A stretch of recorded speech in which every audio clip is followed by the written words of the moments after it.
जब परिवार दुर्गा दर्शन से लौटता है तो 12 साढ़े 12 बजे के आसपास एक शख्स वहां पर आता है।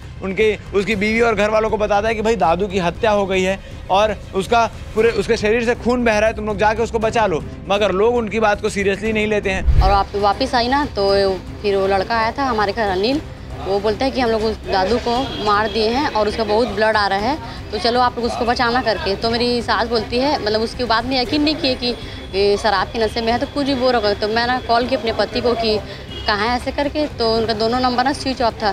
तो वहीं पे ना मतलब अरुण गुप्ता के घर के पास में गली में मेरे पति का मेरे पति ऐसे बॉडी पड़ा हुआ था, बहुत पूरा खून बह चुका था। तो मैं सोची कि उनका श्वास चल रहा होगा करके उनको ना जिला अस्पताल लेके आई। तो वहाँ चेक किए तो डॉक्टर ने उनको मृत घोषित कर दिया।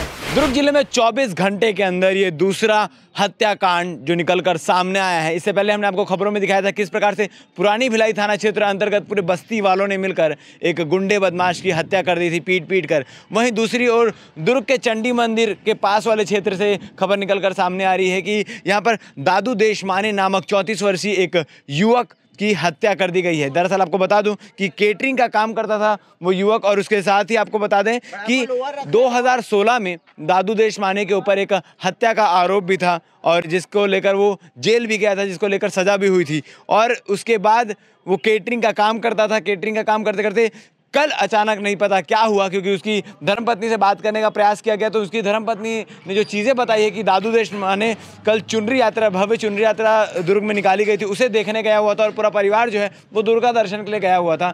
तभी अचानक जब परिवार दुर्गा दर्शन से लौटता है तो 12 साढ़े 12 बजे के आसपास एक शख्स वहाँ पर आता है।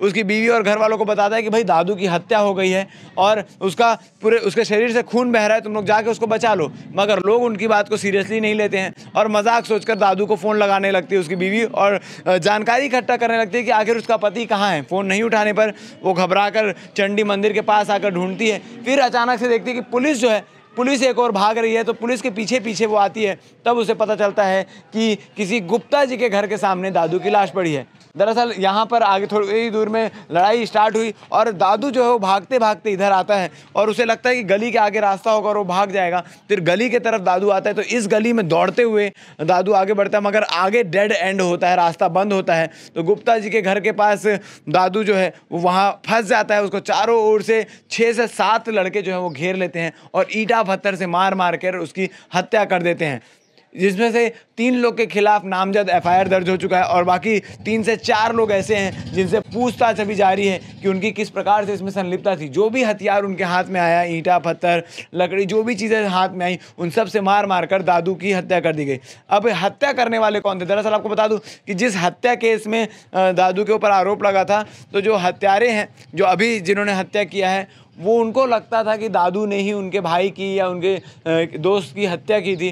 तो उस बात की दुश्मनी निकालने का प्रयास किया और उस बात की दुश्मनी निकाली भी और दादू की हत्या कर दी गई। ये सारी बातें दादू की बीवी ने बताई, दादू की धर्मपत्नी ने बताई और उन्होंने शक जाहिर किया कि भाई यही लोग होंगे। और पुलिस ने तुरंत, जब 12 साढ़े 12 के आसपास पुलिस को खबर मिलती है कि इस प्रकार की हत्या दुर्ग में हो गई है, चंडी मंदिर के पास वाले क्षेत्र में, तो पुलिस तुरंत मौके पर पहुँचती है।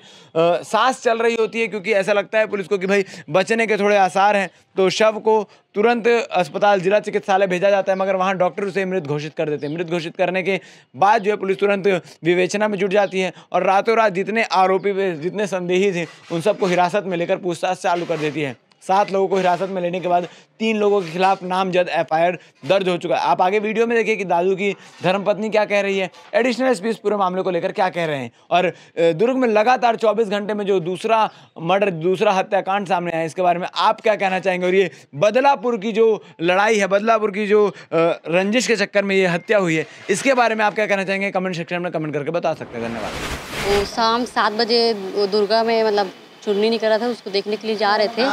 फिर हम लोग भी दुर्गा देखने चले गए थे और आप वापस आई ना तो फिर वो लड़का आया था हमारे घर, अनिल, वो बोलता है कि हम लोग उस दादू को मार दिए हैं और उसका बहुत ब्लड आ रहा है, तो चलो आप लोग उसको बचाना करके। तो मेरी सास बोलती है, उसकी बात में यकीन नहीं किए कि शराब के नशे में है तो कुछ भी बोल रहा। तो मैं ना कॉल की अपने पति को कि कहाँ है ऐसे करके, तो उनका दोनों नंबर ना स्विच ऑफ था। तो फिर मैं अपने रिश्तेदारों को बुलाई और फिर ना जाके देखी चंडी चौक की तरफ, तो कहीं मेरे को मिले नहीं। तो उसके बाद ना मैं और ढूंढी, तो फिर वापस आई ना तो देखती हूँ कि वो दरोगा गली में मटपारा तरफ ना सब पब्लिक और लोग, पुलिस वाले लोग ना दौड़ रहे थे, तो उनके पीछे ना मैं भी दौड़ने लगी। तो वहीं पे ना मतलब अरुण गुप्ता के घर के पास में गली में मेरे पति का मतलब मेरे पति ऐसे हाँ बॉडी पड़ा हुआ था, बहुत पूरा खून बह चुका था। तो मैं मतलब उनको मैं सोची कि उनका श्वास चल रहा होगा करके उनको ना जिला अस्पताल लेके आई। तो वहाँ चेक किए तो डॉक्टर ने उनको मृत घोषित कर दिया। कहाँ पे चोट लगा था? उनके पूरा सिर में हर जगह चोट है पत्थर का, और यहाँ चाकू भी गड़ा दिए हैं चाकू, और पूरे शरीर में कहीं ना कहीं चोट के निशान है। क्या मानते क्यों ऐसा मतलब मारपीट हुई है? कोई परिचित के लोग थे ये सब मोहल्ले के ही लड़के हैं। तो किस बात को लेकर के? अब बात तो पता नहीं, बात के लिए मेरे को पता नहीं है। कितने लोग होंगे, आपको क्या अंदाजा लगता है? मेरे को लगता है कि सिर्फ 2-3 से नहीं हो पाएगा, ये ना 8 से 9 लड़के होंगे, तभी इतना मारे होंगे कि उनको इतना मतलब खून इतना बह चुका था कि उनको ले जाते तक के उनका प्राण ही छूट गया था। कितने बजे की घटना है ये 12:45 बजे है रात के। आपको कब पता चला? मेरे को लड़का आया था मतलब 12:40 ऐसे कुछ को ना मेरे घर आया था, तो मैं तुरंत उनके पीछे ही गई हूँ अपने रिश्तेदारों को बुला के। पुलिस पहुँच गई थी? हाँ, जब तक मैं पहुँची तब मतलब पुलिस पहले पहुँची, उसके बाद में मैं पहुँची हूँ। अब क्या चाहती है? अब मैं चाहती हूँ कि जो जिसने किया है उनके ऊपर कार्रवाई हो और उनको सज़ा मिले, बस इतना ही चाहती हूँ मैं। कितने परिवार में बच्चे थे आपके? मेरे 2 बच्चे हैं, 2 लड़की हैं मेरे। छोटे हैं कि? एक 2 साल की है और एक 4 साल की है, और मैं हाउस वाइफ हूँ, मैं कुछ नहीं करती हूँ। ये थाना कोतवाली के चंडी मंदिर के पास की घटना है। कल रात को लगभग 12:30 के आसपास पुलिस को सूचना मिली थी कि कुछ लोग आपस में लड़ाई कर रहे हैं। लड़ाई करने के बाद कोई एक युवक जो है घायल अवस्था में पड़ा हुआ है। तत्काल पुलिस को सूचना मिलने पे वहाँ पहुँची और युवक को पहुँचाया गया हॉस्पिटल की ओर। उस तत्पश्चात पुलिस ने विवेचना चालू किया और इसमें 3 अपराधियों को नामजद चिन्हित किया गया है और बाकी 3-4 संदेहियों को और लाया गया है। उससे पूछताछ जारी है। जितने की भी संलिप्तता इसमें पाई जाएगी उसमें भी तत्काल कार्रवाई की जाएगी। ये लगभग पुलिस को सूचना लगभग 12-12:30 के आसपास पुलिस के पास ये सूचना आई थी। उसके बाद तत्काल पुलिस ने इस पर कार्रवाई करते हुए इसमें तत्काल लोगों जो आरोपी हैं उसकी पहचान की कार्रवाई प्रारंभ कर दी थी और 3 लोगों को नामजद इसमें हिरासत में लिया गया है और बाकी जो अन्य लोग की सूचना मिलने पे उनको भी ला करके पूछताछ की जा रही है। वहाँ पे अभी प्रथम दृष्टिया दिख रहा है कोई जो हार्ड जो ईंट या पत्थर होता है उस टाइप की चीज़ों से उसमें वार बताया जा रहा है जो बयान में आ रहा है, और आगे की चीज़ें जिसका और भी इस्तेमाल किया होगा अभी पोस्टमार्टम के बाद सामने आ जाएगा। हाँ, मृतक का पूर्व में हत्या का मामला उसके ऊपर 2016 में था और छोटे मोटी अपराध में उसका नाम पहले से ही शामिल रहा है। वो आदतन अपराध से संबंधित था वो, और उसकी और गहनता से जांच की जा रही है कि जो इसमें और संलिप्त हैं आरोपी उनका भी कोई पुराना इतिहास तो नहीं है। मृतक की पत्नी ने बताया था कि एक आरोपी है जिसको ये शक था कि उसके भाई की एक मृत्यु हुई थी, जिसमें जो अभी वर्तमान में जो मृतक है उसका एक हाथ हो सकता है, इसलिए वो उसने घटना को कारित किया है।